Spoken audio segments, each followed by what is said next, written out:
Charge போடலான்னு சொல்லிட்டு வந்தேன். பார்த்தா வீடை ஒருத்தர் சார்ஜ் போட எடுத்துகிட்டு வந்திருக்காரு. பார்த்திங்கன்னா ஏத்தரோட அந்த பப்ளிக் ஸ்டேஷன்லேயே வந்து வீடாவுக்கு வந்து அன்லிமிட்டடாக சார்ஜ் போட்டுக்கலாமா, ஃப்ரீ ஆஃப் காஸ்ட். ஸோ இவங்க டைப்பில் இருக்கனால ஏத்தரோட பப்ளிக் ஸ்டேஷனில் வீடாவுக்கு ஃப்ரீ. அப்புறம் பார்த்திங்கன்னா இங்கே இந்த மோட்டரில் ஒன்றா அவர் சொன்னார், அந்த மோட்டர் பக்கத்தில் கியர் பாக்ஸ் வரும் அப்படின்னு. பார்த்தா அதில் உண்மையாகவே கியர் பாக்ஸு, ஆயில் எல்லாமே இருக்குது. அந்த மோட்டர் எப்படி ஃபிக்ஸ் பண்ணியிருக்காங்கன்னா வீலில் சைடில் மவுண்ட் பண்ணியிருக்காங்க. ஸோ அது உள்ள நடுவில் வந்து கியர் பாக்ஸ் இருக்குது, அதில் ஆயில் இருக்குது. அந்த மேலே இருக்க டியூப் வந்து ஏர் ப்ரீத் பண்ணுற டியூப். அப்புறம் இங்கே பாருங்கள், இந்த டிஸ்க்கு மாஸ்டர் சிலிண்டரில் நமக்கு ஆயில் வந்து ஈஸியாக நம்ம டாப்அப் பண்ணிக்கலாம். ஏத்தரில் இருக்க மாதிரி எல்லாத்தையும் பிரிக்கணும்னு அவசியம் இல்லை, பைக்கில் இருக்க மாதிரியே இருக்கும். ஸோ இது வந்து ஈஸியாக நீங்கள் மேலே 2 ஸ்க்ரூ கழட்டிட்டு டாப்அப் பண்ணிக்கலாம். இதில் இண்டிகேஷன் வந்து ஃப்ரண்ட்டில் கொடுத்துருக்காங்க. ஏத்தரில் பார்த்திங்கன்னா சைடில் இருக்கும். ஸோ அது நீங்கள் குனிஞ்சு பார்த்தா தான் தெரியும். அது இருக்கிறது நிறையா பேருக்கு தெரியவே தெரியாது. லெவல் இண்டிகேஷன் அதுதான். ஸோ இதில் லெஃப்ட் சைடில் தான் அந்த மோட்ரு வந்து மவுண்ட் பண்ணியிருக்காங்க. இது பெல்ட் ட்ரைவும் கிடையாது, ஹப் மோட்டரும் கிடையாது. இந்த மோட்ரு வந்து டிஃப்ரெண்ட்டாக வந்து சைடில் மவுண்ட் பண்ணி வச்சுருக்காங்க. இந்த மோட்டருக்கு நடுவில் வந்து கியர் பாக்ஸ் இருக்குன்றாங்க. அந்த கியர் பாக்ஸ் வழியாக தான் வந்து உங்களுக்கு அந்த வீலில் கனெக்ட் ஆகிருக்கும்.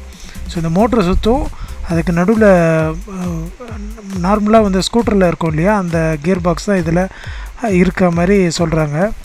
ஸோ அது பார்த்திங்கன்னா உங்களுக்கு வீலை அது வந்து ரொட்டேட் பண்ணி விடுறதுக்கு அந்த யூஸ் ஆகும். ஸோ இப்போது டிஸ்பிளே பாருங்கள். இதில் வந்து டிஸ்பிளே வந்து மேட் ஃபினிஷிங்கில் கொடுத்துருக்காங்க. ஏத்தரில் பொதுவாக நீங்கள் வீடியோ எடுத்திங்கன்னா டிஸ்பிளே ஒழுங்காக தெரியவே தெரியாது, அது வந்து கிளாஸி ஃபினிஷிங்கில் இருக்கும். இது மேட்டில் இருக்கனால நீங்கள் கேமராவில் வந்து ஈஸியாக கேப்சர் ஆகும், கிளார் அடிக்காது. ஏத்தரோட ஸ்க்ரீனில் பின்னாடி யார் இருக்காங்களோ அதுதான் வந்து ஸ்க்ரீன்லேயே தெரியும், ரிஃப்ளெக்ட் ஆகும். ஸோ இந்த ஸ்க்ரீன் கொஞ்சம் டிஃப்ரெண்ட்டாக இருக்கும். இதில் வந்து க்ரூஸ் கண்ட்ரோல் கொடுத்துருக்காங்க பாருங்கள். ரைட் சைடில் வந்து க்ரூஸ் கண்ட்ரோல் இருக்குது.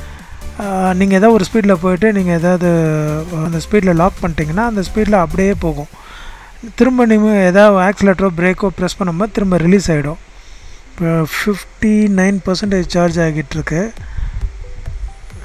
டிஸ்பிளேயில். ஸோ இதில் வந்து இன்னொரு அட்வான்டேஜ் என்னென்னா 100% வரைக்கும் சார்ஜ் ஆகும். ஏத்தர்லாம் வந்து நீங்கள் 80% தான் இந்த சார்ஜிங்கில் நீங்கள் போட முடியும் பப்ளிக் சார்ஜரில். இதில் 100% வரைக்கும் போடலாம். அது வந்து இந்த மிஷினில் அவங்க அந்த மாதிரி டிசைன் பண்ணியிருக்காங்க. ஏத்தரில் வந்து 80% தான் போட முடியும். இதில் அடிஷ்னலாக அந்த ஏத்தரில் இல்லாமல் இந்த வண்டியில் என்னென்ன இருக்குது அப்படின்னு சொன்னால் ஃபீச்சர்ஸு இப்போ பாருங்கள். 60% சார்ஜ் ஆகிருக்கு, 34 minutes to ஃபுல்லி சார்ஜ்னு போட்டிருக்கு. ஸோ அப்போது இன்னும் 20% சார்ஜ் ஆகிறதுக்கு அது 34 minutes கண்டிப்பாக எடுக்காது. ஸோ 100% வரைக்கும் சார்ஜ் ஆகிறதுக்கு தான் 34 minutes எடுக்கும். ஸோ 34ல் ஃபுல்லாக சார்ஜ் ஆகிடும். இது வந்து பார்த்திங்கன்னா உங்களுக்கு ஹசார்ட் சுவிட்சு. ஹசார்ட்க்கு நீங்கள் 4 இண்டிகேட்டர் ஒரே டைமில் அதை ப்ரெஸ் பண்ணிங்கன்னா எரிய ஆரம்பிச்சிடும். ஸோ இது ஏத்தரில் இருக்காது. அப்புறம் SOS பட்டன் அதுவும் இருக்காது ஏத்தரில். SOS பட்டன் எதுக்குன்னா எமர்ஜென்சி கால் பண்ணுறதுக்காக. அது எமர்ஜென்சியாக நீங்கள் ஏதாவது ஒரு பிரச்சனை அப்படின்னும் போது அந்த பட்டன் மேலே ஒரு லாக் இருக்கும், அதை தூக்கிட்டு நீங்கள் ப்ரெஸ் பண்ணலாம். அதுக்காக நீங்கள் செட் பண்ணியிருக்க ஒரு 4 பேருக்கோ 3 பேருக்கு மெசேஜ் போயிடும். ஸோ 4 பேர் இல்லை, சாரி 3 பேர் தான். அப்புறம் வந்து இந்த சார்ஜிங் பாயிண்ட் ஃப்ரண்ட்டில் வந்து USB சார்ஜர் கொடுத்துருப்பாங்க. ஸோ இதுவும் வந்து ஏத்தரில் இருக்காது, நீங்கள் மொபைல் சார்ஜ் போட்டுக்கலாம் அதில். ஸோ இந்த மெயின் சார்ஜர் யூனிட் பார்த்திங்கன்னா இது வந்து பப்ளிக் சார்ஜர் தான் இந்த ஏத்தரோட டிசைனில் இருக்கும். அது இல்லாமல் இந்த வண்டிக்குன்ட்டு ஒரு சார்ஜர் கொடுப்பாங்க, அது வந்து இந்த இடத்துல போட முடியாது, அது சீட்டுக்கு அடியில் இருக்கும், அது டிஃப்ரெண்ட்டாக இருக்கும் அது கனெக்டரு. அது சீட்டுக்கு அடியில் போடலாம். ப்ளஸ் நீங்கள் பேட்டரியும் ரிமூவ் பண்ணி தனியாக எடுத்து வச்சோம் அதில் கனெக்ட் பண்ணி சார்ஜ் போடலாம். இந்த வண்டியில் 3 விதமாக சார்ஜ் போடலாம். இந்த ஏத்தரில் கனெக்ட் பண்ணுற அந்த ஃப்ரண்ட்டில் ஃபாஸ்ட் சார்ஜிங் போட்டு, அது இல்லாமல் சீட்டுக்கு அடியில் ஒரு சார்ஜரு ப்ளஸ் பேட்டரியை ரிமூவ் பண்ணி தனியாக எடுத்து வச்சும் சார்ஜ் போடலாம். இந்த வண்டியோட அட்வான்டேஜே பார்த்திங்கன்னா ஏதாவது ஒரு கனெக்டர் உடஞ்சிருச்சுனாவும் நீங்கள் சார்ஜ் போட்டுக்கலாம்.